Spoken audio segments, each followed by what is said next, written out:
What's up? This is EJ Stewart. What if I drop 40 days, 40 nights? One, you can't do it. All you are your words. If there's anything you learned about me, I'm going to keep it 100 with you. Going to be a long 40 days this year. My skill shot will hold for your city for 40 days. Rest in peace to all my ops. You're the guy who can't finish a sandwich. You think you can go 40 days? This isn't normal! Oh, you're wrong, brother. I'm gonna go the distance. Let's go!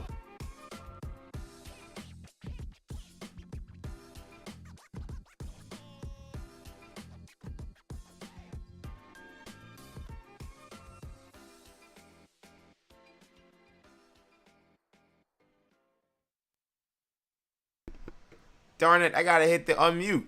What am I doing? What's up? This is your boy EJ Stewart, streaming live here on YouTube, on X, on IG Live. This is 40 Days and Counting, where me, your boy EJ Stewart, does 2 live stream shows a week. No longer a day, but we do them by the week. And we got a lot to get to on the show, and this one is going to be indeed a doozy. So we got to talk about what's going on with the NBA playoffs. I know I was out last week, was not able to do the Friday game because, guys, I'm getting married. There's a wedding that's going to happen. I'm going to get married, which means a bachelor party had to happen. And we had a bachelor party over the weekend. We were in San Diego, and that was a blast. San Diego, as I've said a ton of times, if you've listened to almost any content I do, it became, my friends actually ended up doing a EJ bingo card of things they thought EJ would say over the course of a weekend. And one of them being that San Diego is one of, if not my favorite cities, was on that bingo card. I hit that pretty quickly, which made sense as we were there. But no, I was in San Diego over the weekend, so that's why we didn't have a Friday show. So typically we do a Tuesday evening show, a Friday morning show, akin to what we did when we did 40 Days and Counting, 40 Days and 40 Nights. Rather, when we did 40 to 40 Nights, when we did a morning show and a night show every day. We're doing 2 shows twice a week, but the same spirit of the shows that we did during our 40 Days and 40 Nights series. And this is, again, they're going to be a good one because we got a lot to discuss. No show on Friday, which means a lot more happened. Some big stuff happened I didn't even get to talk about since the last time I did a show. So we're going to talk about it today, including, again, the NBA playoffs. We have the NBA play-in tournament happening tonight. We'll preview those games. We'll also talk about the NBA playoff matchups that we do know about. And I am geeked. As you see, I'm already rocking my Knicks gear. I'm all Knicks ready to go, wired and ready for this playoff run. We had a really great conversation on Orange and Blue Bloods, which is my Knicks podcast, with Shwinny Poo, who, if you're familiar with Knicks content, or even if you're not familiar with Knicks content, I think is a phenomenal Knicks commentator. He is a co-host on Pod Strickland. He's also a writer for The Strickland, which is a Knicks website. He came on to help preview the NBA playoffs, and he got his thoughts on the regular season. So we did a whole big Knicks conversation about just everything happening with the team heading into the postseason with Shwinny Poo. Shout out to him. That's up both on New Generation Media's YouTube channel and, of course, on Orange and Blue Bloods, if you search Orange and Blue Bloods, wherever you get your podcast. So that Nick conversation is up there, and we'll have another Orange and Blue Bloods episode later in the week, also previewing Knicks playoff stuff. We'll see what other fun guests we could have, but I'm really excited for these playoffs. So we'll talk about not just the Knicks matchup, but all these other matchups as well, including the previewing the play-in tonight. I don't want to go too in depth because obviously there are some games that will happen, and some people may watch this live stream after those games have been played, or they listen to the podcast later, so I won't go super in depth. I'll do quick picks and just thoughts. Definitely talk a little bit more about tomorrow's game because there are games on tomorrow as well. So we get two doubleheaders on Tuesday and Wednesday, and then we'll have the kind of finale of the play-in tournament on Friday before the real games kick off. The playoff fully intact Saturday afternoon. So we'll talk plenty of playoffs. We will talk about Dianna Russini's resignation from The Athletic. This has been a very interesting topic to see from a distance. To not have a commentary on and not be doing shows for the past week, basically, because I was away, and kind of seeing everybody's perspective on it. And I'll be honest, when I get to it, I'll talk more about it. I was very on the fence whether or not I even wanted to discuss it. But I think it's important to discuss it to some degree. And, the one thing I say, EJ keeps it 100. I think I always want to be where the audience is and where the fans are. And people are very invested in this conversation about Dianna Russini and these pictures that came out with her and Mike Vrabel. So I'll give you guys my thoughts on that a little bit later. We're going to also talk about the coldest team in Major League Baseball, which just so happens to be the team I root for. It just so happens to be a New York team. The New York Mets have lost 6 straight. The season already feels like it's spiraling.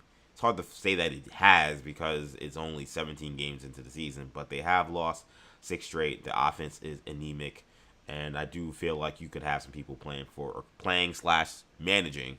I want to emphasize managing for their jobs in the next couple of weeks. So we'll talk about the struggling Mets, and then we'll end up finishing the show talking about Beyond the Spider-Verse, the new Spider-Man movie.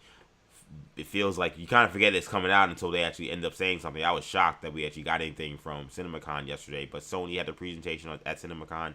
Of course, they're previewing Spider-Man A Brand New Day, which is going to be the big movie coming out later this summer. We've done a ton on that, and there was some stuff that came out, but nothing big really came out of CinemaCon for that, so I'm not going to really center the conversation from Sony's presentation on Spider-Man Brand New Day. I will talk about just a little bit we got from Beyond the Spider-Verse, because again, this is a movie that I think some people forgot existed. We were supposed to have gotten this movie like 2 or 3 years ago, but because of the delays, writer strikes, and all different ordeals, here we are. Summer of 2027 is when we get that film. We got some new images from that. So a lot to do here on 40 Days and Counting. Once again, streaming live, multiple avenues, including on YouTube. If you're on YouTube, shout out to you. If you can give me a couple of things. Give me a like. That helps. Give me a comment in the comment section. Engage with the show. Share what's up to your boy. Whether you want to just say hi, whether you want to say, hey, this is the greatest show ever, or hey, I think you're a bum. Whatever you want to say. Either way, we'll take it. All those things help the show with the engagement. So engage with the show. You guys are kind of like the second character in the show. So I can engage with you, talk to you about your thoughts, how you feel about things that are happening, or just you want to bring up anything. You want me to talk about any topic, and given it's in the purview of what I like to discuss, which I always tell you, this is a show where basically I try to give you my stream of consciousness. So it's a sports-centered show, not Sports Center, but sports-centered show, but it also deals with pop culture and all different other things I like too. So, of course, streaming live on YouTube. Shout out to the folks watching on YouTube. Streaming live on X. Shout out to the folks on X. Of course, same deal. You want to comment, you can comment, like, all those things help. And, of course, streaming live as well on IG Live. Instagram I always like because I actually see legitimately. Well, I can't see anymore because actually I X out of it because I had some weird audio things happen in the beginning of the show, which you guys heard a little bit. But I always like Instagram because you can actually see who's actually watching you, which is pretty neat. But shout out to everybody checking out the show today. This is going to be a fun one, and I can't wait. But let's get the ball rolling. Let's get right to it, man. So we got the NBA playoffs pretty much set, right? Like we have the NBA play-in tournament happening tonight. There'll be more games later in the week. There'll be a game on Wednesday and a game on Friday. But the bracket is set in terms of the full 10 teams that still have an opportunity to win a championship in each conference, right? Because there's obviously 8 in the 10 in the West, 10 in the East, and then we'll whittle those down to 8 before we get to the first round of the playoffs, which kicks off on Saturday. So here is what the bracket looks like for those at home who may not know who's playing who and who's playing what. So you're going to have right now play-in matchups that are happening. You see the play-in matchups on the far left of the Western Conference. You got Warriors, Clippers. You got Suns versus Blazers. So the Suns-Blazers game is tonight. That's going to be a 10 p.m. start, I want to say. And then the winner of that game advances. They will play the Spurs. So this is a win and you're in situation for the games in the Western Conference tonight. The early game is going to be the 9-10 matchup between the Hornets and the Heat. Those teams will play at 7:30.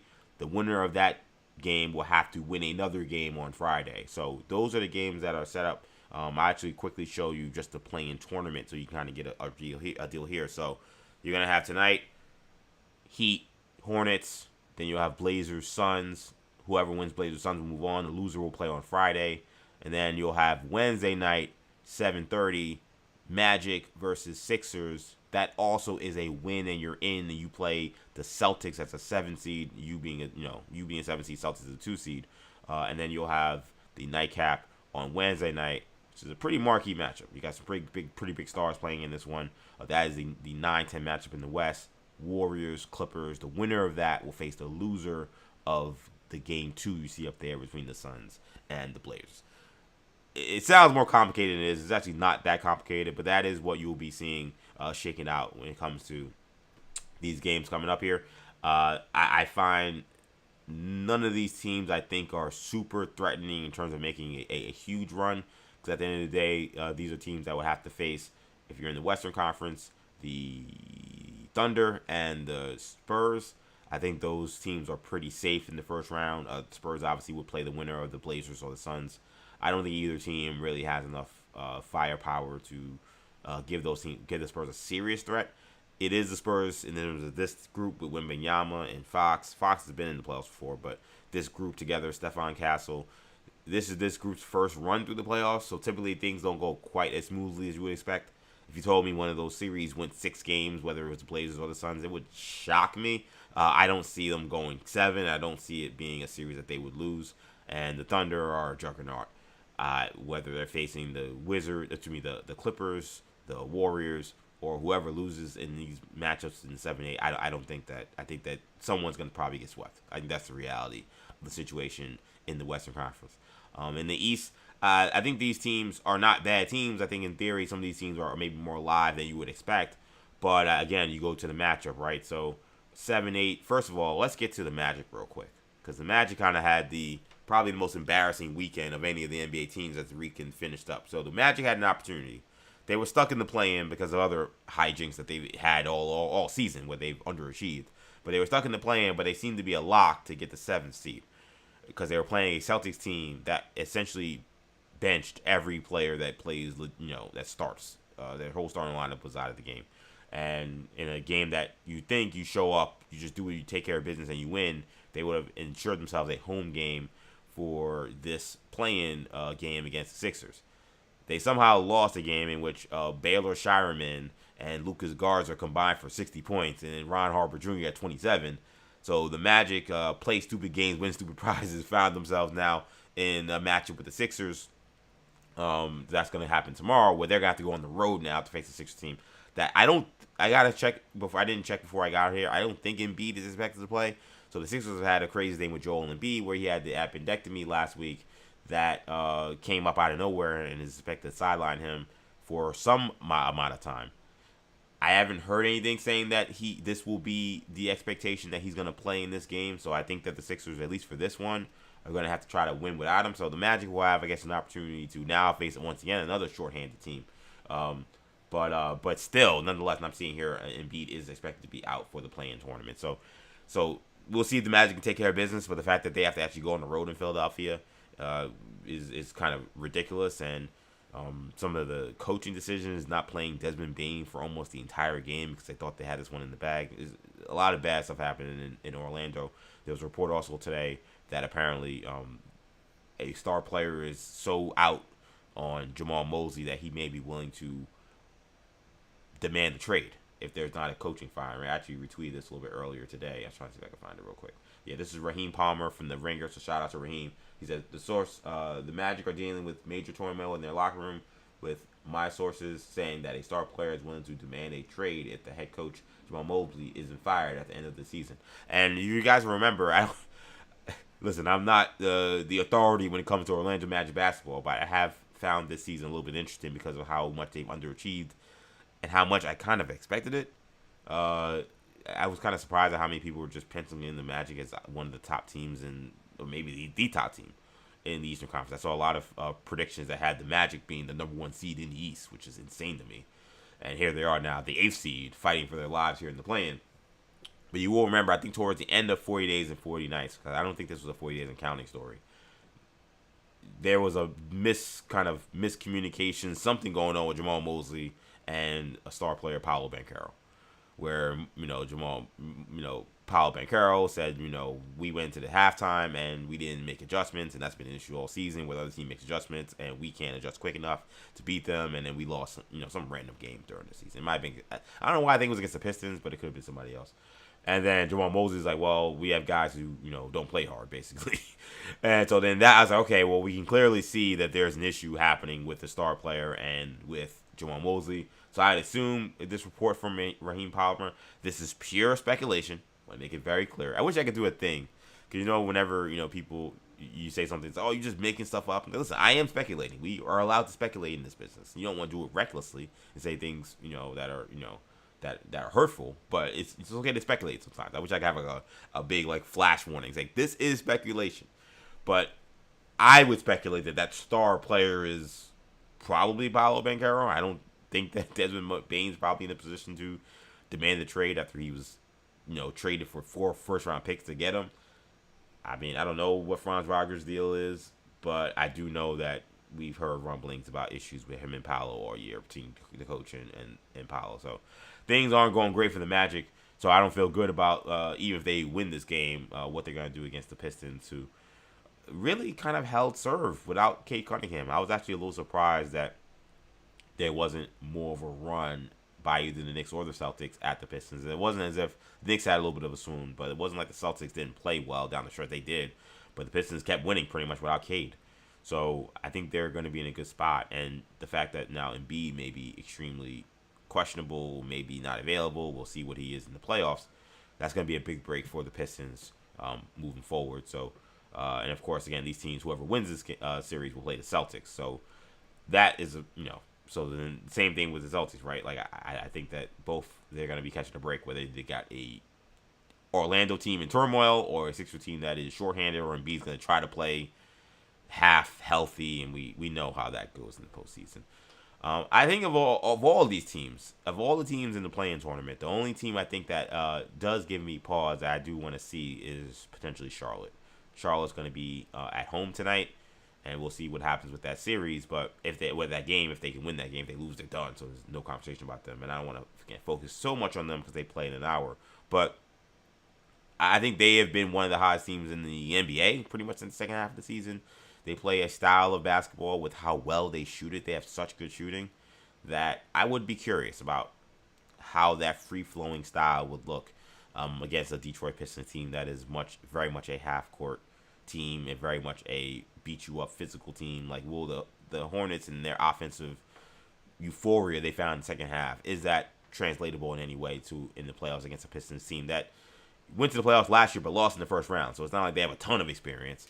That would be the only team I think of all these playing teams I think are interesting. One last thing on the playing thing before I get to the rest of these playoff matchups that I think is interesting is the Warriors and the Clippers will play tomorrow night. It's come out that Steve Kerr says that there will be a minutes restriction on Steph Curry when they have this game. That Steph Curry, along with other guys, Kristaps Porzingis, Al Horford, none of these guys will be allowed to play more than 40 minutes, which is still a lot of time. In theory, that should be enough, you would think, but that is apparently the strict minutes limit when it comes to how the Warriors are approaching this. And it just strikes me that I bet the Warriors wish there was a way that they could just forfeit the play-in tournament. Like, I think if they could, like, they were so far ahead because those teams in the Western Conference got such a head start on tank season. They were so far ahead of whoever the next team. I think the team was like the Jazz, who literally got fined for tanking. That's how bad it was. Like, they're so far ahead that they couldn't even try to tank to get out of this. But with Steph Curry knowing how competitive he is and how competitive that group is, there was no way if he was able to get back on the court that he was going to want to play. But now you're having to play a semi-playoff, not semi, it is, playoff intensity kind of game with a guy who may be gimpy, who's 38 years old. This can't be an ideal situation for the Warrior organization. I'm sure that someone would be like, hey, listen, we have no problem just missing the playoffs and just moving on to next season and trying to figure out if we can get Giannis, right? I think that's really their game at this point. So I don't know really what to expect from them. I think the Clippers, in terms of how Kawhi Leonard has played this year, he's been, with all the stuff happening off the court with the aspiration scandal started by, with the investigation by Pablo Torre, he's played awesome all season. I think Darius Garland's come in and he has been fine. Like, there wasn't this huge drop off between him and Harden in terms of the on-court production, I thought, for the Clippers this year. So I think the Clippers probably have an opportunity to advance in this game and then get that one game matchup with the either Suns or Blazers. Again, I do feel like whether it's Clippers, Warriors, whoever those teams are, if any of those teams got to face the Thunder in the first round, I think you're cooked. I think you're washed. I don't think there's anything you're going to be able to do to make that series competitive. And that's as much respect as I have for how Garland has played since he got to LA, how Kawhi Leonard has played much of the season. I just think that'd be too tall an order. But when we talk about the rest of these matchups, if I think of the first round matchup that I think intrigued me the most of all of these, I think I'm pointing to Denver versus Minnesota. These are teams that have now played against each other in the postseason. They played each other in the West Conference Finals a couple years ago. Or excuse me, the West Conference Semifinals a couple years ago. They played each other a couple years now in the postseason, so there's familiarity there. The Nuggets are the team that I picked before the season to get to the NBA Finals, so I'm sticking with that pick. I'm not moving off of it. And in fact, I've seen some things of late that make me feel more optimistic about them. But in some ways, the Nuggets and the T-Wolves feel like, the Spider-Man meme kind of pointing at each other, where both of these teams, the Nuggets have a title, so they have even more pedigree. Both of these teams have been through a ton of postseason wars at this point in time now, and both of these teams kind of look at each other being like, I know no one thinks we could beat the Thunder, but like in theory, if this was a conference that didn't have the Thunder, we would be maybe the favorites to come out of the Western Conference, and they're probably wondering, can they find that spark needed for whatever happened in the regular season. The Nuggets dealt with a lot of injuries. The T-Wolves, I thought, were just kind of a little. I mean, these are teams that separate 1 and 2 games, so it's not much of a difference. T-Wolves, they haven't been a regular season team that really has been able to like run up the score when it comes of their record, and they've struggled, I think, with lack of point guard play, which has been an Achilles heel all season, and one that I thought was a mistake that they didn't handle in this past off season here. So, but that's the matchup I'm most excited about: Jokic versus Anthony Edwards. I still think the Nuggets are a dangerous team. I don't love their supporting cast. Cam Johnson hasn't quite fit the way I thought he would. And I think they're relying on a lot of guys who maybe haven't taken the steps up I think they thought they would. Like Christian Brown. I don't, as much as I love my guy Julian Strawther, he's a Zag. But again, I don't think he's seen quite the leap that maybe they were looking for. They brought back Bruce Brown. Bruce Brown, as good as he was for their finals run a couple years ago, I think he's shown he's maybe not quite the same player. But they still have that trio of Gordon, Murray, and Jokic. And I just feel like come playoff time, I trust that trio as much as any trio that's going to be in this postseason. I'm including Shea, Chet, and Jalen Williams in that as well. I'm including Derek White, Jason Tatum, and Jaylen Brown as well. Like, they have a championship. It's a proven concept. So if those guys play extremely well and they get just one of these other guys, if Cam Johnson can wake up out of the season-long coma he's been in, I know he's been injured too, so it hasn't just been only poor play. He's been hurt. But if he can find his shot, find his role, if maybe, again, Christian Brown or maybe Bruce Brown catches lightning in a bottle again, some of these guys, one of those guys catches fire. I think that they're still maybe the most slept-on team, which is crazy because they have arguably the best player in basketball. I think it's Shea, but you could certainly argue it's Jokic. But yet, I don't necessarily see people running to Denver as a pick to potentially win it all. But I think they absolutely are live throughout the Western Conference. They're obviously very live in this first-round matchup with the T-Wolves. Staying in the Western Conference, looking at this Lakers-Rockets situation. So Lakers are the 4th seed, Rockets are the 5th. This is really a shame. Because this should have been the best first-round matchup we were going to get. And maybe it wouldn't have even happened. Maybe the Lakers hold on to the 3 if Luka doesn't get hurt. But, it seems like we're kind of waiting for a miracle. Luka is expected to come back to the States later this week from Spain, from whatever treatment he got. I don't know what they did to his hamstring. But some kind of treatment he got from Spain. He'll come back. We'll figure out whether or not he's able to play. But this is a shame because I think that had this been full-strength Lakers for full-strength Rockets, this is probably a 7-game war. I would have loved to have seen how the Rockets would have guarded Luka. I'm assuming you would get plenty of, Amen Thompson, but also Tyree Eason. And the Rockets kind of had their way with the Lakers during the regular season. The Rockets are so athletic. They're so fast. They're so good in the open court. In many ways, they accentuate the weaknesses for the Lakers, but Luka was on such a tear that you kind of wondered, man, that's the guy I don't think anybody wants to face in terms of how hot he was playing at that point in March. And then April came and just all hell broke loose basically for the team. So now you look at this series and you're like, it's LeBron, his son. He's not LeBron. He's going to be getting minutes, I think, in the series. Luke Kennard's doing a lot of the playmaking and shot creation and lead guard role. You got Marcus Smart doing some of that stuff too. It's a shell of a Laker team, But you think about LeBron James at age 41 years old, and you do think about what he's accomplished and how good he still is. I am still fascinated by this series, not because I think the Lakers can win, because if Luka is not there and he's not close to 100%, I don't think they have a shot. But I do think this is actually a pretty. It's not gonna be anything. Let me be clear. It's not anything for LeBron's legacy. It's not anything for how he measures up against Jordan. I'm not doing any of that crap. I think I'm just fascinated by what does a team led by 41-year-old LeBron James facing a I wouldn't call the Rockets that. I mean, their seeding suggests they're middle of the road, but I wouldn't call them middle of the road. Let's say an above average playoff team. Like, what does that look like? Like, is that just a sweep? Like, is it just like, is that like LeBron's too old? He can't wind back the clock to dominate the way we've seen him dominate in the past? Or is he able for a short time period where there's no back-to-backs? Like, can he put on a incredible show and dominate a series and make this competitive? Because that's what they're going to need. LeBron James, in many ways, for all the off-the-court criticism I had of him last couple weeks ago that made all the LeBron sexuals mad at me. I actually have been. He kind of went kicking and screaming, but I was impressed with how he finally adapted to his number 3 option role in March, and how he became the supersized Draymond Green essentially, and it was a great role, and the Lakers were playing great basketball. But I think deep down, that's not the role he ever wants to play. I think he still wants to be the point forward, lead forward, number 1 option type.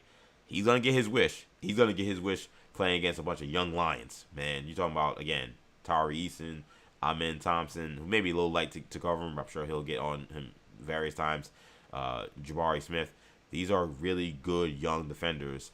I'm excited to see what the King does in this series, and it will be the last time. I would hope. I don't know how many more Kevin Durant, LeBron James matches you'll get. I would hope this will be the end, but this will be the last time probably you'll see those two guys matched up in a playoff series together. I think this one's a big one for KD too. Just on the flip side, I think KD. The whole whatever happened with the stupid burner account situation, it seemed at times that the Rockets were kind of in a malaise after that. It was hard to tell whether or not that was because of the burner situation and they were actually mad, or was it because of the conversation around it, or was it simply because it's the middle of the season for a team that has title aspirations like all of these playoff teams, and it's just you can't take what happens in the middle of the season all that seriously. I don't know, but we're about to find out. We're about to find out, I think, because to me, if those things really were just like not a big deal, they should probably sweep this Lakers team or win in 5 games. Kevin Durant has taken a lot of pride in trying to show that he can still contribute to winning in a major way, because I think that became the knock on him. It's not that I had on him. It's that I think that he is a great scorer, and he, yes, absolutely can win games because he's one of the best to ever do it. But if he is your best player, you better have another great leader on your team and other guys who can come through for you and be reliable if need be. Because he's never done it. He's never won a championship doing that. He's gotten to the finals. He's gotten deep into the playoffs, but never won a championship doing it, quote unquote, on his own. Though, of course, it's basketball. You never do anything on your own. I think this is a good test for him because that Phoenix situation, he was very open about how much that bothered him. I think the narratives that he may think are unfair, I think are totally fair. He went to a team that was a championship contender, and it fell apart, completely fell apart. And he wanted to move heaven and earth to get there. I think it is a bad look on his resume. When we guys retire, we move on 20 years from now. Those bad moments, my good friend Andrew Perloff always talks about it. We kind of forget those bad moments a lot more as we move on, and he's right about that. As much as I fight him on it, he is a lot of truth to that. I think at the end of the day, maybe the Sun stuff won't travel with Kevin Durant the way it felt like it did when he first got to Houston, and then it felt like he kind of put that away until this burner account stuff. So I'm very fascinated. If I think of like the players that I'm most kind of fascinated to see operate through this postseason, he's probably in that short list because I think that they need to dominate the Lakers, and they're going to face a Thunder team that is awesome. If you're talking about Kevin Durant, they get gentlemen swept or swept by the Thunder. I think those conversations are going to be like, man, this guy the one he hates the most. He's a bus driver. He's not a bus. He's a bus rider. He's not a bus driver. Whether fair or unfair, I think that's going to be the conversation. But it feels like a kind of waltz to the second round has been handed to them on a platter because you got a shorthanded Lakers team coming into this. But in terms of those top 2 seeds, again, I don't anticipate any trouble. The Spurs are probably the team that, just in terms of Wemby's first playoff run, he'd be also on that short list. See how he manages a playoff run. I expect him to be great. I really don't have any concerns at all about whether or not Wemby will shrink in the moment or shrink for this opportunity. He strikes me as the kind of guy that lives for this. He's just a special guy. He's a special talent. So I have no problem at all moving them on past this round. I think that they'll be totally fine. And I think the Thunder, they're going to be fine as well. Shifting over to the East, though, when we talk about the playoff matchups in the Eastern Conference, I spoke an hour. Well, I didn't speak an hour. Schwitty did most of the talking on our podcast, and it was a great conversation. But I did just have a long conversation about the Knicks. I'll hold the Knicks for a second to talk about Cavs, Raptors. I feel like the Cavs really lucked out. The fact that the Magic lost that game ended up having all these ripple effects that nobody expected. It seemed to just like a foregone conclusion that was going to be Knicks, Raptors, Cavs, Hawks. That got flipped. And I think it was great news it was honestly great news for both teams. I think the Raptors wanted nothing to do with the Knicks. The Knicks had their way with them all season. But I also think it was good news for the Cavs as well, because I think the Hawks actually matched up way better with them than they do the Knicks. Because with the Knicks, the problem I think the Hawks have is how do you handle someone with the physical brute strength of Karl-Anthony Towns. They just don't. Their front line just defensively doesn't have the horses really. And while the Cavs have a strong front line, those guys don't create their own shot. So it's really more about covering those guys on the perimeter, your Mitchells, your Hardens. And I actually think that they could probably do a pretty bang-up job. And I think the one thing the Cavs don't have is great wing defenders. So that leads you to this matchup with the Raptors, which is interesting because, again, I think they avoid some of the red-hot Hawks, but the Raptors do have wing scoring. They do have Brandon Ingram. They do have Scotty Barnes. So that's I think matchup-wise, maybe not the most natural matchup. Now, what they're doing with the Cavs backcourt, I have no idea. The Raptors seem to be the team I think people are least high on coming in to this playoff. I just don't. No one really, I think, believes in them. So I'm curious with how the Cavs approach this first round because they have not, in my opinion, yet shown me the kind of seriousness that they should have had in various different series that they should have won. I think about the series a couple years ago when they played the Magic in the first round, and that went 7 games for no reason. I think about this series they had last year with, a couple of years they've had. Well, last year with the Pacers, you blow game 1 after you won 60-plus games. I know they had a ton of injuries, and that was part of the reason why they lost for sure. But, again, I just felt like they walked through the Heat because it was basically a Heat team that had zero shot and then just didn't come out ready to play when they faced the Pacers. We can talk about the Knicks series from a couple years ago. This is a series I think that will tell me a little bit about what is the seriousness of this team. Matchups aside, they still feel like they should be in the conversation of being a title contender. The Raptors are not. So if that is the conversation that we're having, they should have no problem with this Raptors team. I'm very fascinated with how that works. I'm very fascinated how Mitchell and Harden look together in a playoff atmosphere. That's going to certainly be something to watch for sure. And again, on the Knicks, Hawks, I posted this on social media. I'll say this again.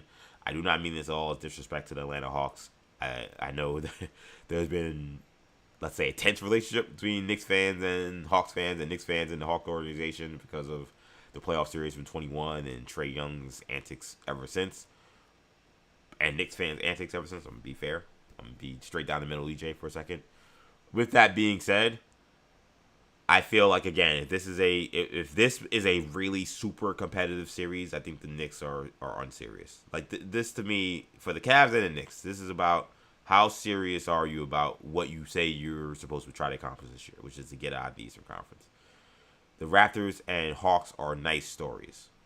That's what it should stay, as nice stories. It should not result to me in drag out wars in this first round for those teams. And you can say, well, EJ, listen, the Knicks had a knockout, drag out war with a Pistons team that, like, in theory, I know a lot of people were actually picking the Pistons to win that series, but in theory, like, if you're a championship team, you should have had it, and it showed that the Knicks were a contender because they were able to get, 2 games away from getting to the NBA Finals. And that's fair. I just thought that Pistons team matches up better than this Hawks team does. Like I said before, I think Karl-Anthony Towns should have a massive series, which is why it's going to be imperative on Mike Brown and Jalen Brunson to ensure that he's getting the requisite touches that he needs in order to have the impact he needs to have in the series. Because Jalen Brunson has gone belt to ass on Daniels enough for me not to be like, oh, Jalen Daniels is going to be this, Jalen Daniels is going to be this huge problem, for Jalen Brunson. But I do think Dyson Daniels. I said Jaden Daniels. Think about the. I kept remembering that that's not his name. Dyson Daniels. Apologies, Dyson. No, just that thing that Dyson Daniels is going to be this huge issue for him. But I do have respect. He is one of the best defenders in the league. He is one of the best perimeter defenders. And I thought the Hawks have also done decent jobs of mixing different guys on Brunson too. They've also put some Nickeil Alexander-Walker on him, and Nickeil Alexander-Walker has had modicums of success here and there throughout the series. So I think for Brunson, I hope he doesn't make this a one-on-one matchup. He doesn't make this a let me show you matchup, because the real advantage, while he's going to get his against those guys because he's Jalen Brunson, the real, I think, outsized advantage the Knicks have is in the interior, and it is with Karl-Anthony Towns. So hopefully they're able to unlock that.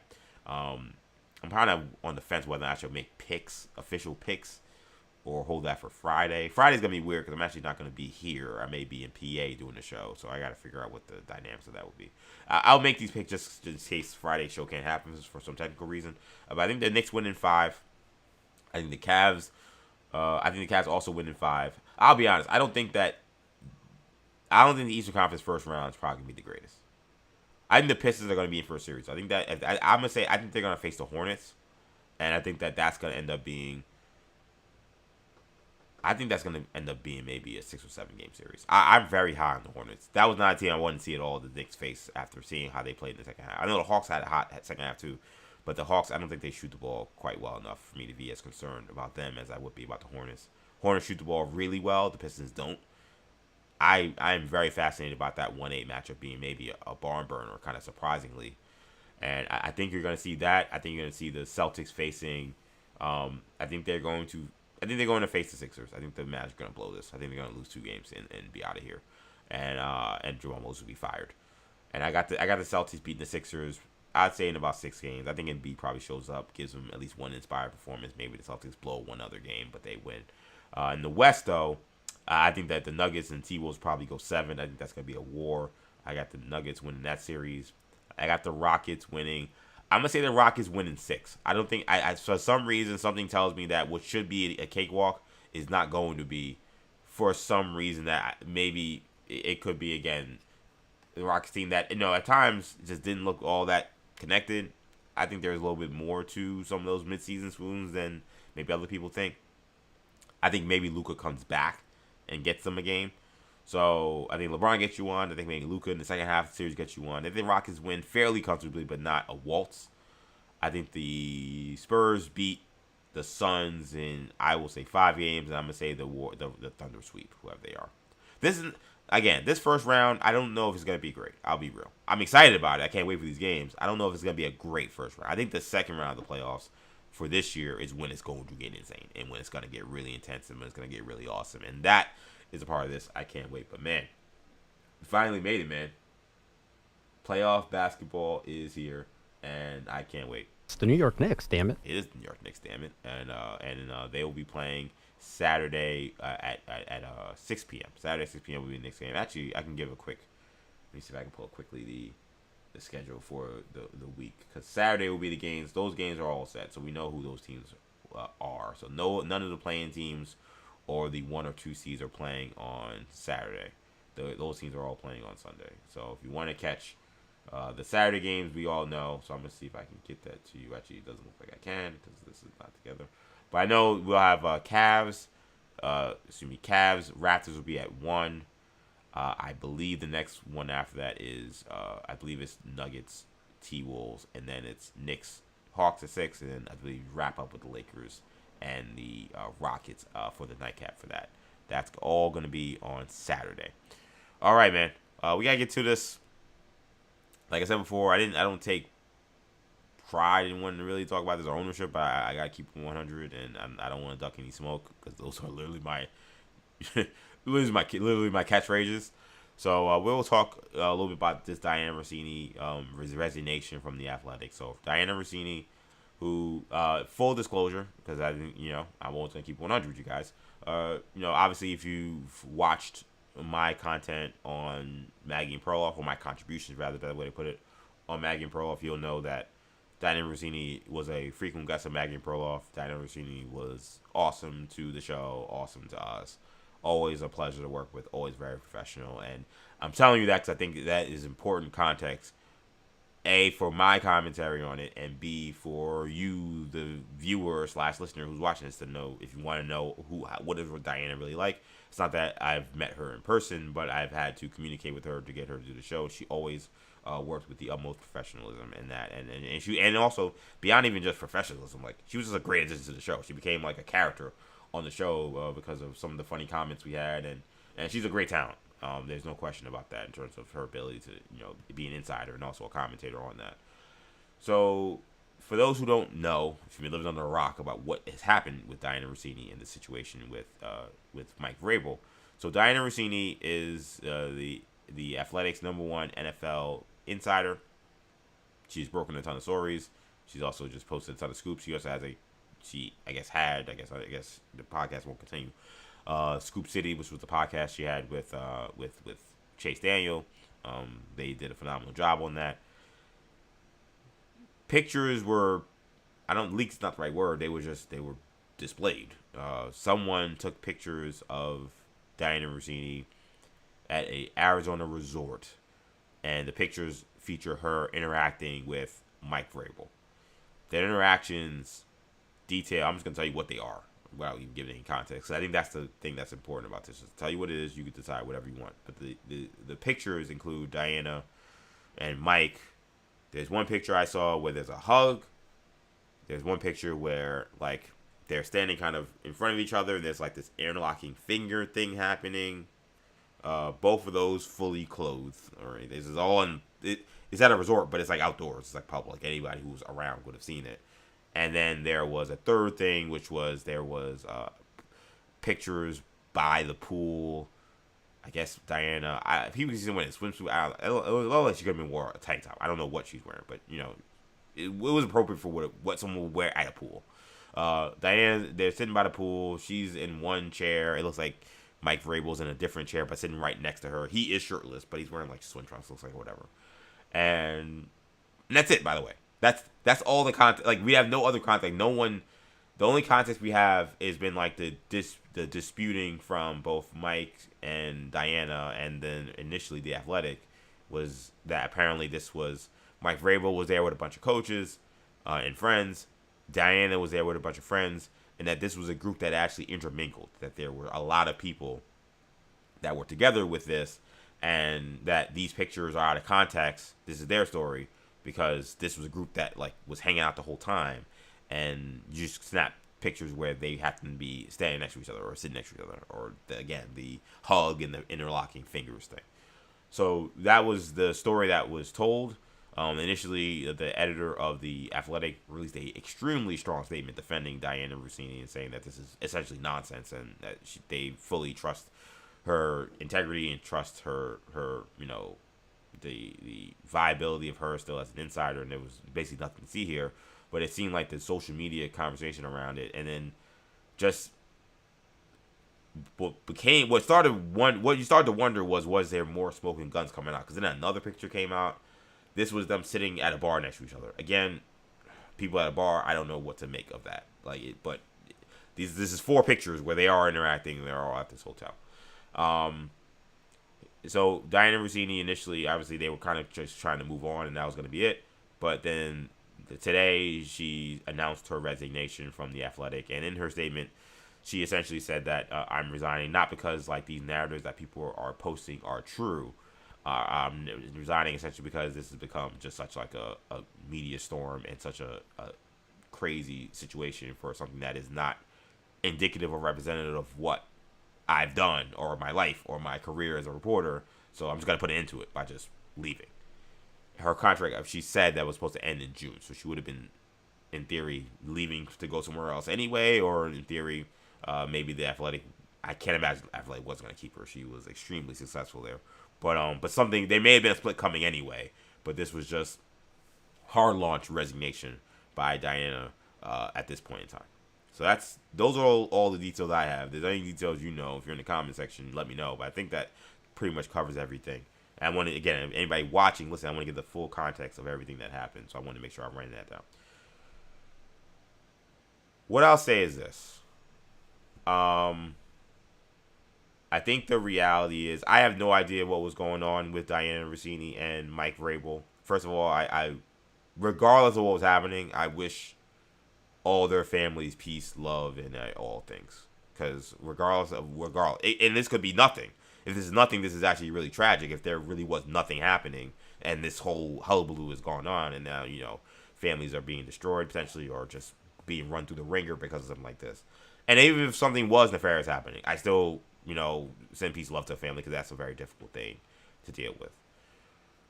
I think we need to have probably larger conversation about just the role of the sports insider and what we are willing to accept as what is ethical and what is not. Because to me, what I will say off jump, and I don't know what happened with Dianna and Mike, so I'm not casting. If you're here to hear EJ try to cast an aspersion on what I think about Dianna Russini, that's not gonna happen. Sorry, but what I will tell you is, I think that we do have to have a large conversation about, again, what is ethical and what is not, because you could make a case just off rip that, okay, even if there is nothing romantic happening, maybe an NFL coach shouldn't be like palling around with a reporter hanging out at a resort all weekend. Like, you could, that is and it's someone who has a journalism background. I went to journalism school, the Craig Newmark School of Journalism. Shout out to Craig Newmark. That is 1,050% fair, like 100%, even if nothing romantically happened. But the reality is that is a field that, in my opinion, I have just separated from journalism, because we see the games that get played by all the insiders of pretty much. I'm gonna keep baseball out of this. I don't know. Baseball is always the last everything. So let's put baseball to the side. I don't really. I think Jeff Passan does great. I don't really see him do things that make me raise an eyebrow, or Buster Olney, or John Heyman, whoever you want to say. Like, it seems like they just report what they know and whatever. But basketball and football particularly, there's some weird stuff that happens, and it's because of how much engagement it gets on social media. So what we see is agents being cited as sources in a tweet to highlight the agency. We've seen stories like the one where Adam Schefter is sending a email to, I believe that was then Washington football team president, saying, "Mr. Editor, let me know if everything is good in this story, and if you want me to change anything." Like, we see how this is played. We've seen insiders get like screwed up, like posting a tweet about something that, and not like taking out like certain little notes that maybe was in there by the agent or whoever it was that told him to say something, right? Like, we've seen all this. Are we going to, as a sports community, demand more from our insiders and saying, "Hey, listen, like, I don't care how you get your news. I don't want it to be done corruptly." Like, and corrupt maybe is strong, but you want it to be, because I'll be honest, I don't love the nature of the insider position, to be honest. Again, I feel like I just want as close to the truth as possible when you're reporting on the news. And I don't want to be naive and act like, oh, this problem only began with the Wojs and the Schefters and the Shamses and the Diannas. And I'm listing a bunch of people because I don't want to make it seem like I'm targeting one person. It's all of them. I don't want to make it seem like it started with them or they're the issue, because I'm sure there were guys doing underhanded stuff in the 90s and the early 2000s. Like, underhanded reporting has happened forever. There are jerks. There are people who are unethical. It's just a reality. But what we are seeing, though, is what feels like reporters, or again, insiders being used at times as is like almost like actual misdirection to benefit certain teams or to push certain narratives. And I think how that is happening is quite obvious. There are relationships that are being cultivated romantically. Not necessarily has to be romantically. It could be just romantic relationships. I don't want to go any further than that. But there's connections that are happening with agencies and front offices and things that are allowing guys to put out narratives that then turn out to be completely false. But they did the job for whatever team they were working for. The greatest example, and I know beef with Woj, but I bring it up because it's the best example I could think of. And me and my brother talk about this all the time. It was the James Harden going to the Nets. No, trading to Philly situation. Where essentially Woj kept pretending as if the Nets weren't going to trade James Harden to Brooklyn. Or to Philly. Like they were going to trade him somewhere, anywhere else but Brooklyn. Meanwhile, like Shams, I don't know what his sources are. He's just putting out, yeah, it's going to happen. Yeah, this is the only team that's talking to him. Like there are situations where, and then when the trade happens, then Woj like pretends like, oh my God, the trade happened and they changed their mind. It's like, wait, what? Come on, man. We're not idiots. We know what was going down. This was beneficial to the Nets for you to put out this narrative and hurt Harden's leverage and or hurt our leverage and give you more leverage. I think maybe some other team come in with some grandfather offer. Like, we're not stupid. And I think sometimes these insiders, it's not their fault. It's just the nature of that job. You end up playing in our face with some of this stuff. And we ask again, what is ethical? Is it ethical for a ESPN insider to say, hey, Mr. Editor, what do you think about this? Is it ethical for what I feel like has been, commentary about certain issues in sports and understanding who gets represent when the agent representing that person happens to be the same agent that this coach that's trying to get another job for is talking through. Like there's a lot of incestuous things about the insider position in sports that, to me, something like this was inevitable. And by this meaning a large conversation about what feels like a personal relationship that raises questions about the integrity of the insider and the integrity of the position. Because make no mistake about it, and that's not talking about Dianna. Any situation in which there's a romantic situation happening with a NFL head coach or a front office person or even a player, but I think to me the front office and the coach are even more problematic. It's problematic. It's 100% problematic. It's 100% a conflict of interest, because if you have a situation where you're romantically tied to a coach or even very closely tied to a coach, and your job is to be an information hub, that coach can use you, if you have a personal relationship and you're not able to separate that, to put out information potentially to sway maybe what's going on. Or they could use you because what we know, the reality is, you're not sworn to secrecy when you're a reporter. Like, if I'm talking to the Patriots head coach, I can't tell the Giants head coach what I've said to the Patriots. There's none of that, unless someone says something that is off the record or whatever. So what these coaches and front office do? They're asking front office people, hey, what are you hearing out there? What are you hearing about this guy? What are you hearing about that guy? What are you hearing about teams that are interested? That's happening. So if you have a personal relationship with somebody that's a coach or someone or a front office, a GM guy or a president or an owner, you could be used against other teams when it comes to flow of information. Or you could be, because I know that the Eagles want to trade X, Y, and Z. I could go and then tell, Steelers general manager, hey, listen, because we got a close relationship. Oh, by the way, the Eagles are about to cut this guy. So if you want to clear your cap space or whatever, it just creates, and it doesn't mean that it's happening. You could just be friends. You could just be friends, or you could be romantic partners even. It doesn't even matter. But the perception of what is possible when that relationship is forged makes it not okay.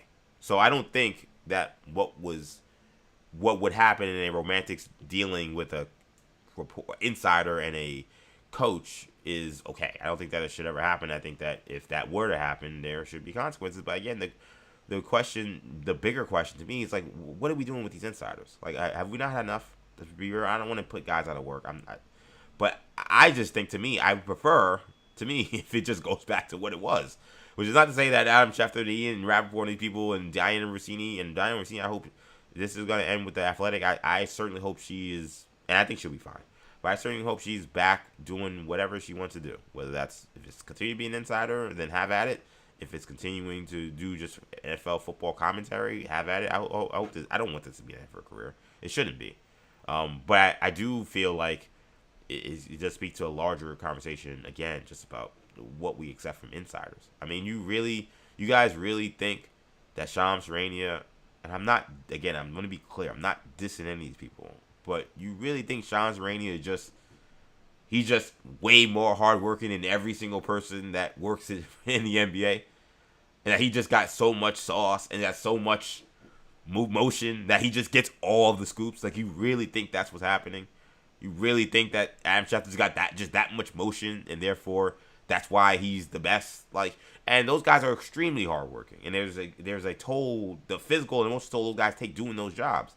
Woj talked about it, Shams has talked about it, Schefter's talked about it. So it's not a diss to them. What I'm telling you is, to do those jobs, you got to have a lot of support. You got to have a lot of relationships. You got to have set basically a market where the information flow goes only to you.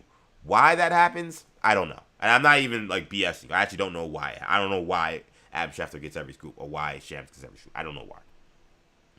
But I do know it's not natural. I do know that's not how normal journalism works. When you cover other things, if you've watched, if you cover politics, if you cover world news, if you watch any kind of news, local news. I worked in local news for 6 years. There's no other business where only one reporter gets every story. Think about that. Like, I work in local news. I love our local reporters, but like Courtney Gross of New York One wasn't getting every political scoop. Dean Meminger wasn't getting every single crime scoop. That's just not how people work, let alone journalism or business. It doesn't make any sense. So I just think when we talk about this situation, is like, it's the nature of the insider position. It's, how the sausage gets made. This was perhaps a peek into this that appears unsavory. There's no, again, I'm not gonna make people act like I'm stupid. I see what people see, and I get where they're coming from. I'm not gonna make a leap to what happened because I don't know, and I think is irresponsible for me to do that. But like, that's one example of what maybe could happen, or just even a perception of how close these relationships are with these insiders to people that are, industry shakers.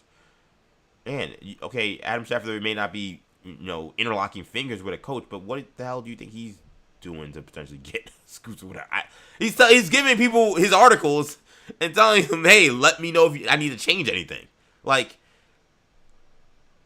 these are, like, if we're not going to have a referendum on the larger thing, then this is going to be a situation where nothing's going to happen dramatically until, like, we decide, hey, this is unacceptable. And I don't know. Maybe this is the moment. I don't know if this is the moment.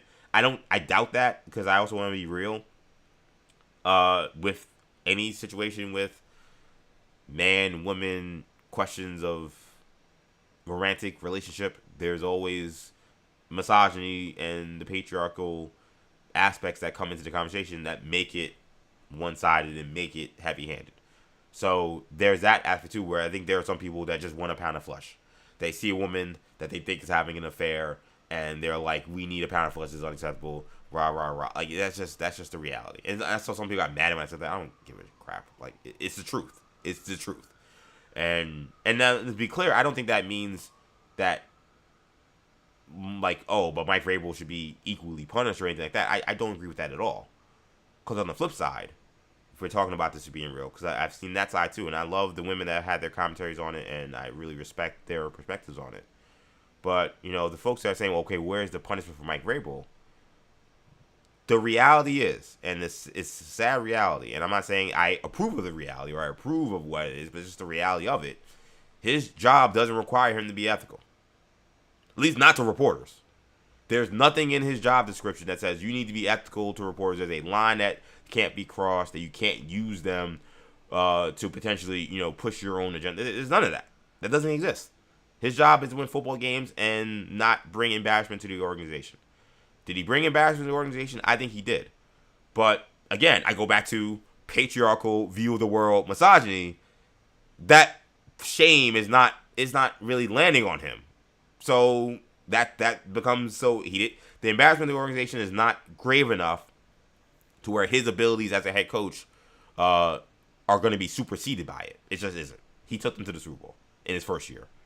And he doesn't have a clause or an expectation to be ethical with reporters. That's, again, not... Football coaches lie to people all the time. My great friend Andrew Perloff, again, what does he say? If a football coach is moving his lips, that means he's lying. Like, they're the most least ethical people probably working in the industry. They are trained to lie. It is their job description to lie.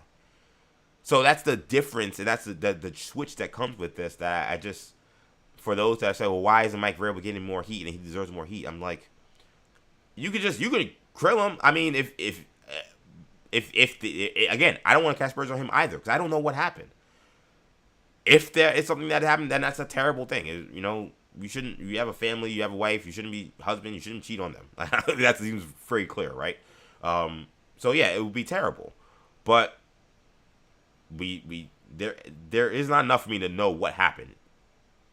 The pictures are odd. I mean, I would say that they're odd to see, but I don't know what happened. And I think we're being real about kind of just where things stand in terms of, you know, why is one person getting the blunt of it, why not?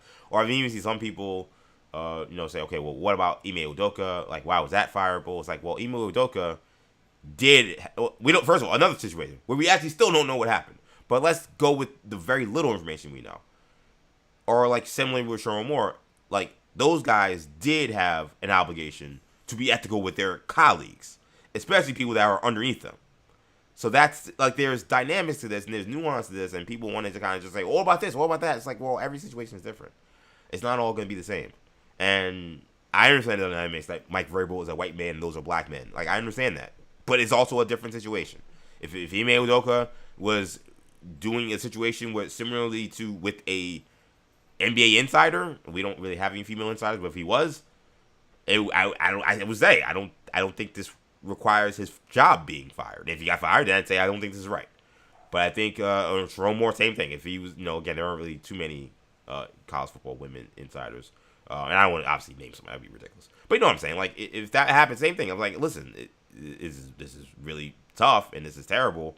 For things to be fired? No, it's not his job to be ethical with reporters. It's the reality. And if you want to say, well, why is there more shame? It's like, well, that you have to blame on society. That is where you point to the mirror to yourself and point the mirror to your friends and your mirror to the people that all follow sport and say, why are we not holding a Mike Vrabel more accountable for being a better person? If this is nefarious, again, we don't know that. But if that's the case, that's not a question for the Patriots. Trust me, I'm a Jets fan. I would be more than happy to come in and be like, get that guy out of here. I don't want to see him again. He should be. I mean, I'm being real, but like that's not. It's not accurate. It's not fair. It's not fair at all. I didn't think I'd spend some time on it, but you know me, I get on my tangents. But no, I mean, again, like I said before, I want to reiterate. I have nothing but respect for Dianna Russini. I think she does a great job. I think she's done a great job. She was, again, a great addition to our show. She helped my work and my job personally. And I also think that it should be a situation where it's okay to say that and also give honest criticism about a situation and honest commentary about a situation. You know, it's just, you know, like I said, I don't know what my career is going to be, where my life is going to go or anything like that. But I do know one thing I said to Mike, I want to be show as much integrity as possible and present how I feel about something as possible. That's why when I said, oh man, do I even touch this joint? Should I just leave this alone? But like, you know what? No, like I have a perspective on it, and I think it's important for people to hear. And it's not going to be just, you know, people just there are so many people just want a pound of flesh or just want to talk about the salaciousness of it. And it's like, ooh, salacious. It's like, it's the NFL, man. It's the NFL. Like, you want to talk about salacious stuff that happens, we'd be here all day. And the nature of what happened, I'm very curious. I don't know when. I guess we'll know the fallout from this. I'm curious how these pictures were surfaced. Like, it just seemed odd that, like, if you're at a hotel, you're like, you're there, like, waiting to get pictures of these two people together multiple times, and now we saw it multiple places. Then there's a picture of that at a bar. Just something about it seems like somebody that was their job to do that. Whether they felt like this was something that was going to make them rich, whether they were hired to do it, or whatever the case may be, it seemed like somebody was targeting them to do this. So why did that happen? What was behind that? And that's, I think, the situation we're going to hear more from. I know one thing. One thing I will say about Mike Vrabel is he's got to face the music. They hit him last week, and he's been in witness protection since this whole thing happened. Dianna, the reality of her role as an insider reporter is she has to respond, and she has to be out there. So she's gonna have to answer for this, and she tried to with this statement. Basically she said that again the narratives are not true, so therefore, in order to not allow them to breathe any more life, I'm actually gonna resign. And I've seen some criticism about, like, is that the right play? If it's not true, why wouldn't you fight it? To be honest, I don't know if that's really my place to argue that. Like, I'm not a woman, so I know I'm not naive to know that scarlet letter that gets put on your head for any kind of these stories. It could feel almost impossible to fight that narrative. So maybe this is the right strategy. I would not know that. I know I wouldn't go down. I'd be going down fighting and swinging like crazy if somebody was like, I lost my job because I had an affair that wasn't an affair, and someone took out of context picture. You would not hear the end from me. But I'm not someone who has hundreds of thousands of followers. I'm not someone who's been in this game for 15 years, however long Diana's been. I don't have any of those things. I don't know any of those. I don't have any of that. I'm not a woman. So I have my own things. I'm a black man, so there's different things I may deal with. But I don't have any of those things, so I don't know. But I did see some commentary about, hey, like, is this the right move to just resign? I don't know. That's not really. I think it will kind of put an end to this. I don't think that this becomes this large story. Diana's better or worse, that's the reality of this country and this this era we're in. Not even the country, just the world. She's gonna go. She's gonna still be successful. She's gonna still have a show somewhere or do something. And that first video she does, that show she does, is gonna go super mega viral. Which is so doesn't. I mean, I don't know about you listening, watching the show. Like, is that part of it is like sickening to me. That it's like, well, she had to leave her job and everything's like kind of destroyed potentially. But she may go viral next time she does content. It's like that shouldn't be how we are as a society. I wish we could be better. I wish the algorithm wasn't the algorithm. I wish things were much more organic. And I wish that like the fact that it even like is the conversation that's gonna be happening. It's like, well, that first interview is gonna slap. It's like I don't know what this person may be dealing with behind the scenes after what has happened, and to think about, well, they may get a lot of views coming up. It's like, what are we doing? I guess that's all I gotta say on it. But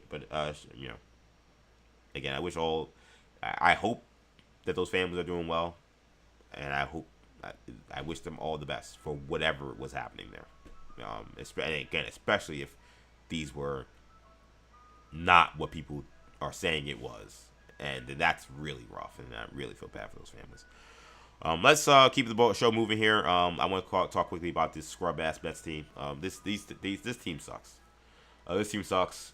Now it's early, so I'm not gonna sit here and completely utterly panic, but this is a team that is struggling mightily right now. They've lost 6 straight.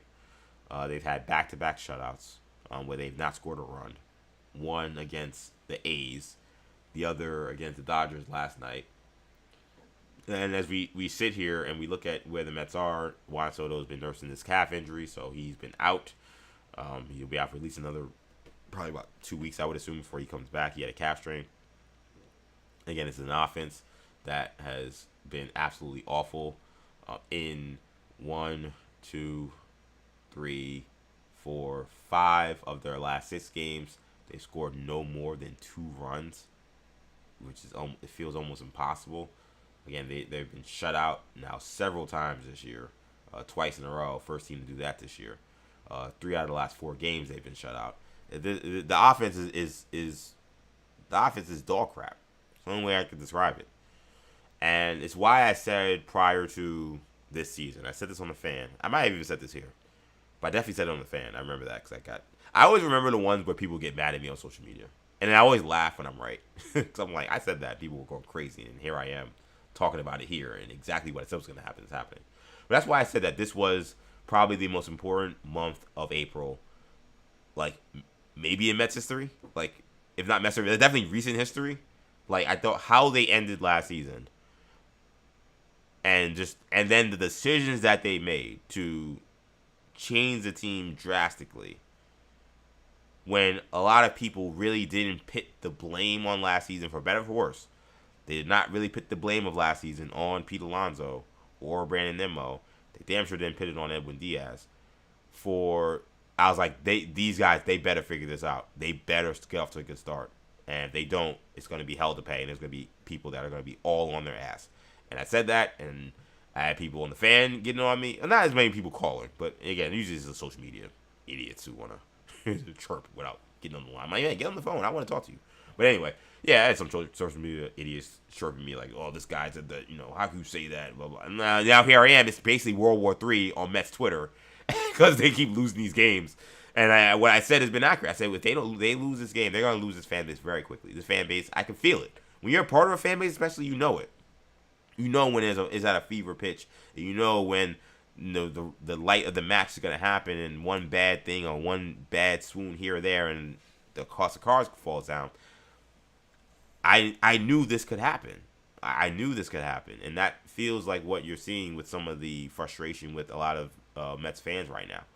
There's been a lot of questions about Francisco Lindor, who has had maybe the worst month he's had as a New York Met. Which I also said was probably going to happen. By the way, again, another thing I said. I was like, this guy's coming from injury. He's not going to be able to really get his reps in spring training. And he's always a slow starter. And now he's making these mental gaffes that have been really mind-numbing for a guy who has a super high baseball IQ. And I'll say it. I wasn't sure I'm going to go here, but I'll just say it. It's a little bit of a message to the Mets fans. As Mets fans, I think you have to understand when you are potentially being your own team's worst enemy with how you commentate about the team and how you talk about the team. Because Francisco Lindor, and look, you can say whatever you want, it's free country. I'm also really not for fan policing. I don't like to do that. But I'm only doing this here because we've seen how Lindor has struggled to start this year. And we're seeing these mental gaps again. And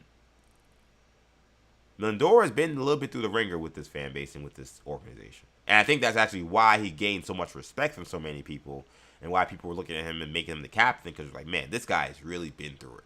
Like, he came in, he struggled, then he did thumbs down because he had that joker Javi Baez with him, and he's following him, and we saw him find his niche and find his groove and really start to become the captain. And really, again, I talk about that baseball IQ and some of the smart plays he was making, and that relationship he forged with Buck Showalter, and and then 24 was just a magical second half of the season, magical playoff run. And you're like, he earned this. Like, because he really, we put him through it. Mets fans put him through it. New York City put him through it. And he showed he was tough enough for it. Which is why this, not the bad play, not the non-production at the plate, but the defensive lapses, base running lapses, this part of it seems odd. And that's why I go back to Mets fans. Because a lot of Mets fans started making their issues with Francisco Lindor not about baseball. And now it's his job to go out there and perform regardless of what Mets fans are saying on the internet. Let me be clear. But also, the reality is you should want the Mets to do well. And if they're going to do, the only chance they have to do well is if Francisco Lindor is producing. And we saw the conversations after Pete Alonso and Brandon Nimmo left. And I'm only saying them because I literally had people calling me on WFAN talking about this. Whether it was talking about his wife and her political views compared to maybe what Nimmo and Alonzo's views are, or their fiancés and wives are. The fact that, again, these were very popular Caucasian players that were being shipped out that people just assumed that Lindor had a bad relationship with, which there's no evidence of that. These are things that started to veer beyond baseball talk, and it was pure speculation. There was literally nothing. There was very little. It was the thing about Nimmo not wanting Lindor to be captain because he was a homegrown Met and Lindor wasn't, which wasn't Lindor's fault. That's a Nimmo thing. And what is appears to be this relationship that Cohen has certainly forged with Lindor. Now I don't know if he had a bad relationship with Pete or a bad relationship with Nimmo. I have no idea, but he obviously was very instrumental in pushing for them to trade Francisco Lindor. He was instrumental in obviously giving them that massive $300+ million contract. He's talked often about the dinners and the conversation they have together. Lindor has certainly been his guy. But with that comes a lot of pressure, comes a lot of commentary, and when those guys left, I felt like the finger got pointed to Lindor, being like, you better figure out the rest of this, and you better perform now that we lost 2 of our star players, we think because of you, which I don't think is fair. And I actually think is really lame, because I think it's really not putting the onus on the guy making the decisions, well, 2 guys making the decisions. I was going to say David Stearns, but also Steve Cohen. At the end of the day, Steve Cohen is the guy making the decisions about who's on the team, who's not on the team. So to put it all on Lindor is silly, because even if Lindor says, hey, I want Alonso and I want Nimmo gone, it's up to those guys to decide whether or not Lindor is right or if he's full of crap, and actually Lindor's got to be the one to go. It's I think it's silly to have made this about Francisco Lindor, those guys leaving. But that's what happened. But when you start talking about these other issues outside of sports, and you start talking about people's families, that is when some players can't handle it. They legitimately struggle with those conversations, because they say, okay, you want to talk crap about me, you want to say I'm an idiot, you want to say I don't play hard, or I'm not that good, or because early on, obviously, thumbs down, I'm not appreciative of the fans, you want to do all that stuff, I can do that. Those players, they play in ballparks, they get heckled, they are conditioned to deal with a lot of nonsense. They're even conditioned to deal nonsense with their family, but the families are a lot more sensitive, and the family and the character stuff, and some of the commentary that again veered towards racial and political stuff, it's a different game. So when I see Lindor playing the way he's playing right now, I feel like I don't know what's happening, but I point to, man, that commentary, which was stupid to begin with. I hope, but I hope it's not the case, but I wonder if it is affecting him, because the pressure was going to be immense coming into the season, and then he's coming back. He rushed to come back from that hand injury to be ready for spring training. And it's an injury that everyone says that when you first get that injury and you come back from surgery, the first thing that happens is it's very hard to get your power back. It's very hard to get your swing back. Which is why I was like, he just shouldn't just sit. I didn't think he should show up for opening day. I thought it was a bad bait. He should have just took whatever time he needed, done the full, rehab, stint he would have needed to go through the minor league to get him ready, and then come back. I don't think he should have just rushed to spring training and rush to start the season. I think they must have feeling the brunt of it, because without Soto, he has to be the guy, and he's a shell of himself right now. He's able to get on base because his eye is really good, and he's walking a lot, which is great, but nothing else about his game is in sync right now. So we have the Lindor issue. That's a problem that I'm actually really concerned about. That's the only thing about this I'm really, really concerned about. That's the thing I'm like, I really hope the Mets didn't lose this guy forever, in terms of just the fan base and him reacting to a fan base that has turned on him so quickly, and in such in my opinion, a personal way. The other thing is this manager / coaching staff / front office. Something is broken with how this team teaches their players or instructs their players how to approach at bats. It's just broken. Because I've seen now, it feels like off and on, because there have been successful times, but then down times. I've seen now off and on 3 years in a row. Even the year they went to the NLCS. 3 years in a row where a team offensively on paper should do one thing. And I watched them consistently not be able to get hits and running scores position. Consistently not be able to get guys on base. Consistently hitting the double play. I've seen this 3 years in a row. And this is the same front office, same manager, same coaching. And the coaching staff, they changed a ton. And it is an early start season, but it looks worse now. Their approach at the plate look worse. Their ability to produce at the plate is gotten worse somehow. These are new players. Marcus Semien, he may just be washed. But Semien and Robert, who's the only guy hitting besides Vientos, and Bichette, these are new guys. These guys weren't on the team. Benj wasn't on the team. And he's a rookie, but these are the guys that show up, and they look like the Mets that I've seen for the last 3 years. They look like the same guys. Like, it's the same story. What is with this front office? What is with this manager? What is with this coaching staff that for guys that have the level of talent just on paper and the skill set they have, why when they show up here, they can't hit? Why would they take Juan Soto a half a season to turn into Juan Soto? This is a consistent thing with this group. Which is why the manager is managing for his job. Fair or unfair, it don't matter. Fair doesn't matter in this game. This is about results, right? Gabos, game made based on sympathy. Carlos Mendoza is managing for his job. I think he has till Memorial Day to figure this out. If by Memorial Day the Mets are still struggling mightily, I don't think he'll be the manager anymore. Because it's tough. You see these lifeless performances. You see he's also a lifeless guy. Like, you don't really see much fire from him. He's trying to stay calm, and I get that. But he doesn't rattle cages. There were so many times last year towards the end where I kind of was waiting for him to, like, explode, do something, get in somebody's face. Again, rattle some cages, maybe make some people uncomfortable to make people realize that there is something big at stake here. And he just doesn't, I don't know if he does it behind closed doors, but he just doesn't present that. And he doesn't do it publicly. And I thought that laissez-faire approach the Mets had for so much of last year was why they didn't make the playoffs. Because all you kept hearing from Carlos Mendoza, well, they'll be fine. Look at the back of the baseball card. He said that yesterday, too. Look at the back of the baseball card. We're doing everything right. We're just going to keep at it, and then eventually just things will break our way. No, you got to make your own luck. You got to make things break your way. And sometimes that means, again, rattling a cage or two or changing an approach or getting rid of some people to ensure that happens. And he hasn't done that. They changed basically his entire coaching staff, so now we have a new staff here. Again, it looks worse. So I look at, again, David Stearns, and it's early again. All his commentary with the massive caveat, just like I like a caveat being, I'm speculating. Another caveat where I could have a thing come across the screen saying, it's early. We all know it's early. I'm not, like, out on the Mets completely at all. But this is bad. And I do feel like if this does turn around, it very well might be with a different manager. I don't know if it's going to be with Carlos Mendoza. But, you had a GM. Also, the messaging was so stupid this offseason. The GM talking about, run prevention. The Mets are one of the worst defensive teams in baseball. Like, when they look like it on paper. Like, they look like I could have lived with run prevention being an actual thing, whether I agreed with getting rid of Pete or not, if you would not have replaced him with a guy who's never played first base before, or now Mark Vientos, who's not a first baseman.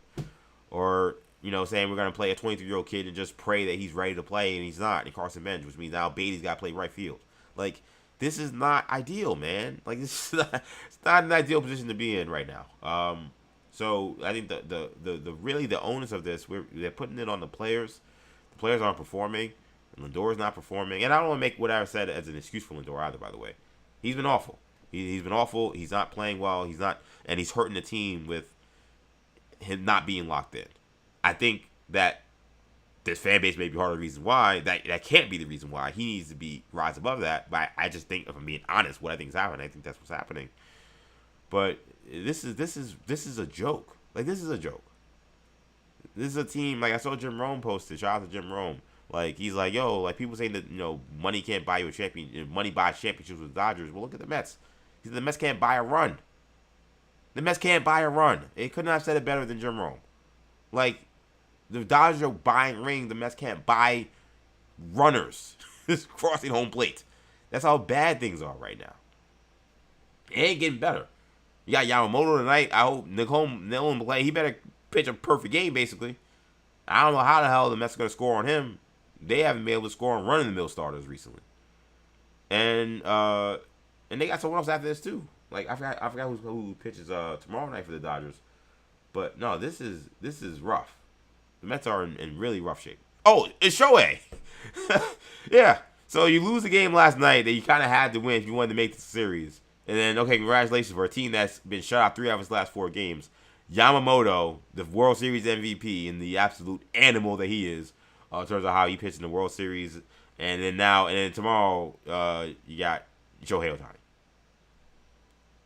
I feel like that meme of the kid in Simpsons. I know you Simpsons fans will be mad. I don't remember his name. He's in the back of the school bus. He's like, I'm in danger. That's what the Mets lineup feels like probably. You lost that game. You got shut out. You didn't get a hit for 7 innings. And now you got Yamamoto and Shohei coming up on the mound. And you're like, I'm in danger. Terrible, terrible start for the Mets season so far. And they got to pick it up. They got to get this changed quick because we saw last year. I thought the Braves basically, that whole idea that you can't blow your season in April. That's BS. Complete lie. If you gotta play really badly, but you absolutely can blow your season in April. The Braves did it. The Braves started 0-9 or whatever they were. The season was over. It showed the damage that does and the work you feel like being behind the 8 ball and having to have the whole season try to figure that out. I thought it ruined them. Because now, that was you at your most healthy. Guys are getting hurt, in and out of the lineups. They never got to figure it out. So, right now, the Mets, you got 2 games with the Dodgers, then you got 3 with the Cubs. The Cubs expect to be one of the best teams in baseball. They better figure this thing out, man.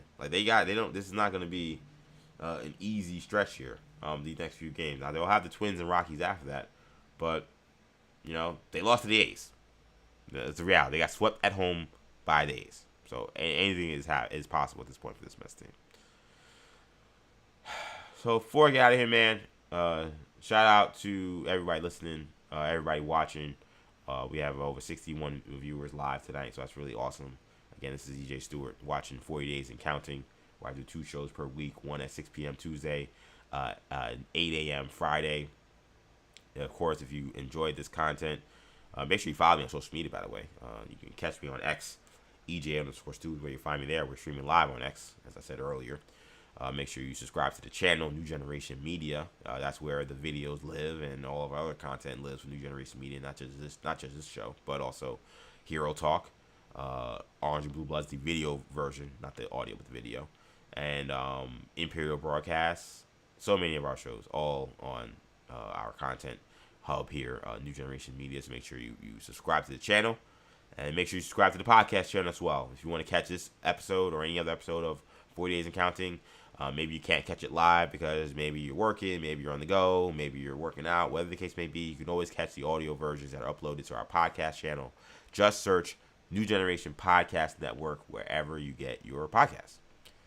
So last thing before we get out of here, man, I want to talk quickly about Spider-Verse. So Beyond the Spider-Verse is going to be the next movie coming out next summer for the final installment of these Spider-Verse movies, where you had the first one, Into the Spider-Verse, then Across the Spider-Verse, and this one will be Beyond the Spider-Verse.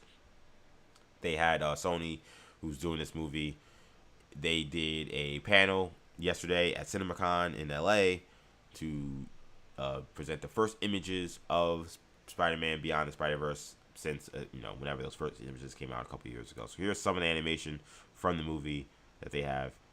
So here's obviously really touching picture with Miles and his dad. We also have Jefferson Davis. We also have here picture. You got Spider-Punk. Words there are gonna save your dad.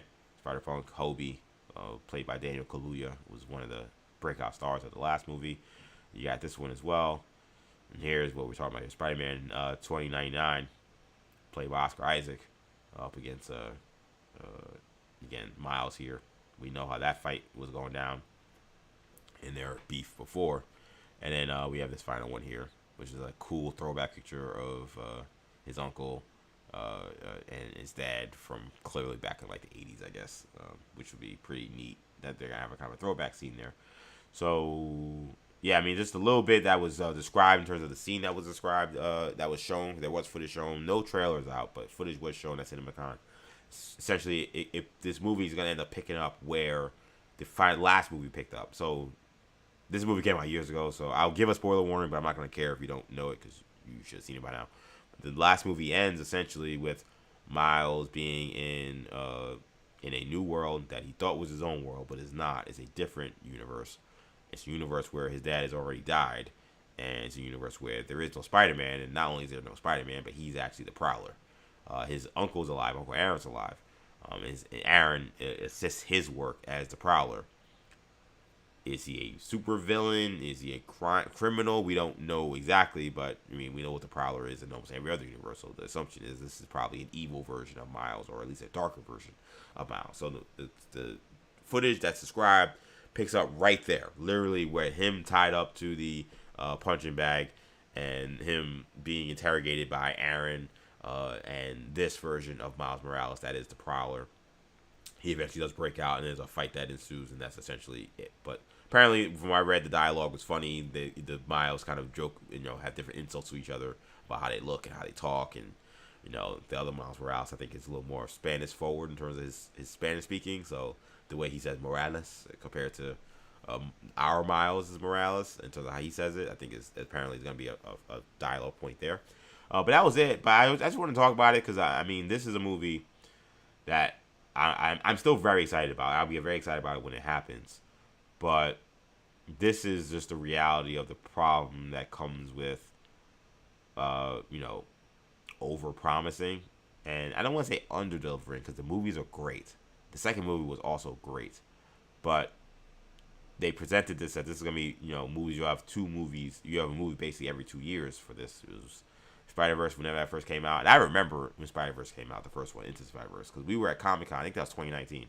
Comic-Con, they showed the first 30 minutes or so of the movie at Comic-Con. It was unfinished, which is crazy because there were some panels and some slides that just were unfinished. It was kind of crazy to watch. I'd never seen a movie like that before. But they showed the first 30 minutes or so of it. And I said this on our podcast, Hero Talk, and I felt like it's one of my shots from the logo that I feel good about. I mean, I saw the movie, so it wasn't crazy, but I said that this movie's gonna change the game, and this is gonna be one of those that we're never gonna forget. I said that when I saw those first 30 minutes, what I saw is unlike anything I've ever seen not from the superhero medium. And I love animation, but this was nothing like anything I've seen, and it did. It won an Oscar. It even the soundtrack became iconic. Everything about the movie became iconic, and it felt like all systems would be go for a big, rollout for 2 and 3. But pandemic happens, writer strike happens, the world happens in terms of just also the kind of the increased awareness about the stress that animators are being put through, not just at Sony Marvel, but at Marvel Studios, at Disney, at everywhere. These people are being asked to work crazy hours and do crazy times to try to make these movies happen in tight deadlines.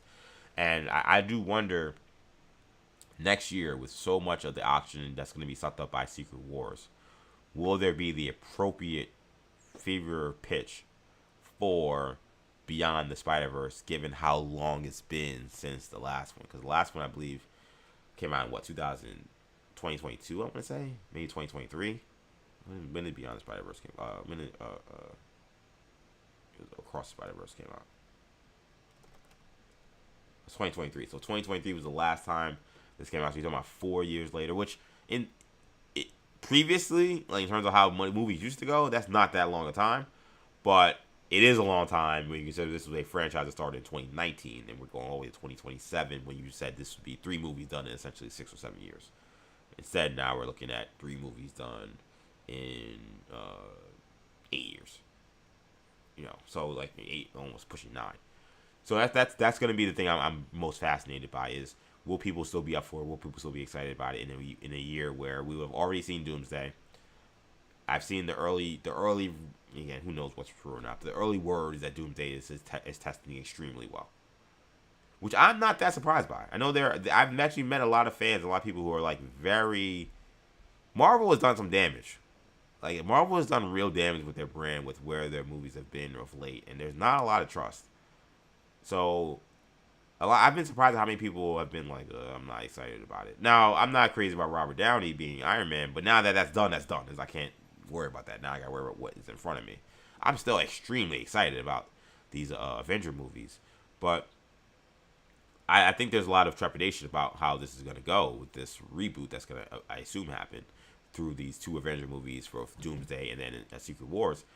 But I wonder, I get the impression that Doomsday is going to do what it needs to do. I don't know if they're going to get it right back, but I think it's going to be the talk of the talk. And then now everybody's going to be like, oh my God, Secret Wars next year is going to be insane. Just like we had the talk of everything involving Endgame. And across, Beyond the Spider-Verse is going to be just kind of wiggled in there. And how is that going to work? Like, I think Into the Spider-Verse was greatly helped by the idea that it was not in the year that an Avengers movie was coming out. In fact, actually, Avengers Endgame had happened. So it was Endgame, and then essentially, not a reboot, but it was like, all right, now we're kind of going to a different phase of. Well, actually, it did happen that year, but it happened. I think Spider-Verse came out after, I believe. I think coming out after, I think was a big advantage to what ended up happening. So either way, man, I can't wait for these movies. I think that we kind of forget how dope these movies were, and when we talk about some of the greater franchises that we've had of all time and of what we've had in recent time, Spider-Verse is up there as one of the best for sure. And this is going to be a cool movie to see and how everything plays out. I'm curious, are you guys excited about Spider-Verse? Do you still have the same intensity in terms of wanting to see the sequel like you did after seeing the first one, or even after seeing the second one? It could be an out of sight, out of mind thing, and it'll just rev up. I just feel like just the vibe I'm getting is I don't feel the same kind of intensity I felt where after the first one I felt like everyone was like, yo, this movie was incredible and I need the next one yesterday. I don't feel like people. I think people were like, "Oh crap, that movie's a thing." Like when the tweet came out that they were putting out the because this was not Comic-Con. Some of the cons are big convention, but it's more of like a industry convention. It's not really for fans, or you can go, but it costs you a fortune. But yeah, it's like an industry thing. So I think people are like, "Oh snap, wait, that's a thing that exists." Like they kind of forgot about it, which sounds crazy 8 years ago when it was like the biggest thing ever. But it shows you just how much things have changed, man. I think that's a good place to leave it, though. I want to really thank you guys so much for checking out this edition of 40 Days and Counting. Obviously, I wasn't here on Friday. I was on my bachelor weekend, so sad I wasn't able to do my morning show. But the hope, I know I'll be traveling again because now my birthday weekend's coming up. But the hope is that I'll have some show on Friday. It will probably not be done from here. I don't know how it will look. I don't know if it'll be with my camera or if it'll be with a different camera or whatever. But we're going to do our best to give you guys still a dope-ass show on Friday morning. Maybe there's a time change. Maybe we do it later. I don't know. We'll figure it out. But either way, we're keeping it rolling here on New Generation Media. We're keeping it rolling on 40 Days and Counting. Again, if you enjoyed this show, be sure to subscribe to the channel, the YouTube channel, New Generation Media. Make sure you subscribe to the podcast channel, New Generation Podcast Network. And while you're there in both spots, make sure you give us some likes, some 5-star reviews, and comments in the comment section. All those things help us a ton. That'll do it for now. Thank you guys so much for checking out this show, 40 Days and Counting. Enjoy the NBA play-in tournament for those watching live and checking me out live here. And we'll talk more playoffs and more other stuff happening in the world of sports and pop culture. I'm EJ Stewart. I'll see you guys in a little bit. Take it easy.